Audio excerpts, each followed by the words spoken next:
नागपूर शहरातून एक धक्कादायक आणि खळबळजनक बातमी समोर आली आहे.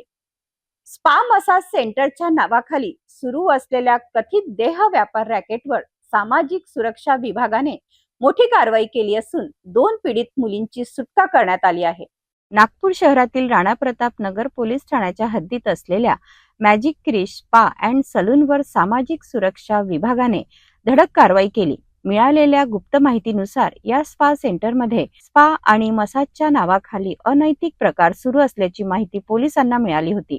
त्यानंतर सामाजिक सुरक्षा विभागाने 2 पंच आणि बोगस पंटरच्या मदतीने नियोजनबद्ध रेड कारवाई केली. या कारवाई दरम्यान स्पा सेंटरचा संचालक सोमेश राजेश मंडले हा स्वतःच्या आर्थिक फायद्यासाठी महिलांना कमी वेळात जास्त पैसे कमवण्याचे आमिष दाखवत ग्राहक पुरवून देह व्यापार करण्यास भाग पाडत असल्याचे प्राथमिक तपासात समोर आले आहे.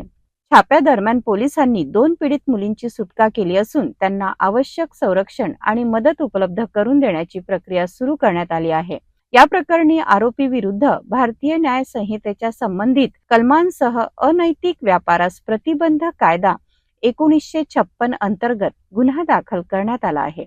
या कारवाईमुळे परिसरात मोठी खळबळ उडाली असून अशा प्रकारच्या बेकायदेशीर व्यवसायांवर पोलिसांची करडी नजर असल्याचा स्पष्ट संदेश प्रशासनाने दिला आहे.